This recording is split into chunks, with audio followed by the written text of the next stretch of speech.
নমস্কার, আপনাদের সবাইকে স্বাগত। ভারত ক্রমাগত তার অস্ত্র আপগ্রেড করেছে।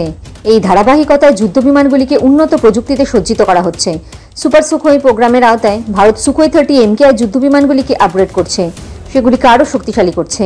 সুখোই 30 MKI যুদ্ধ বিমানকে শক্তিশালী করার জন্য ডিআরডিও দেশীয় উইংটিপ ইলেকট্রনিক কাউন্টার মেজার পড এবং আধুনিক গ্রাউন্ড সাপোর্ট সিস্টেম তৈরি করেছে।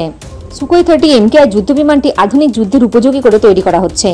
নতুন ইসিএম পড এবং গ্রাউন্ড সিস্টেম সুখোই বিমানটিকে নানাভাবে শক্তিশালী করবে।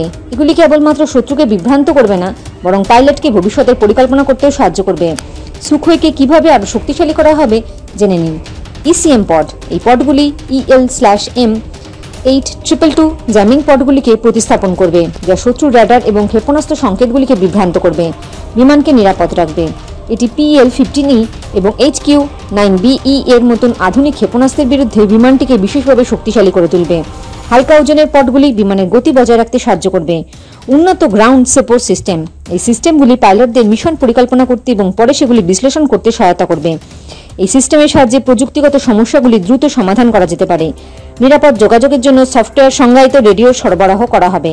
ভারত তার ধূর্ত প্রতিবেশীদের কাছে তার শক্তি প্রদর্শন করবে। সুখোই 30 MKI জেটগুলিকে ভারতীয় বায়ুসেনার মেরুদণ্ড হিসেবে বিবেচনা করা হয়। ভারতীয় বায়ুসেনা 260টিরও বেশি সুখোই জেট রয়েছে। এখন তাদের আপগ্রেড করা হচ্ছে, যাতে তারা তাদের চারপাশের ধূর্ত প্রতিবেশীদের সাথে প্রতিযোগিতা করতে পারে। চীনের পঞ্চম প্রজন্মের J-20 যুদ্ধবিমান এবং পাকিস্তানের JE-17 বিমানের সামনে তাদের সক্ষমতা আরও জোরদার করার প্রয়োজন। ফলস্বরূপ ভারত তাদের উপর কাজ করবে। জয় হিন্দ, জয় জওয়ান, জয় কিষান।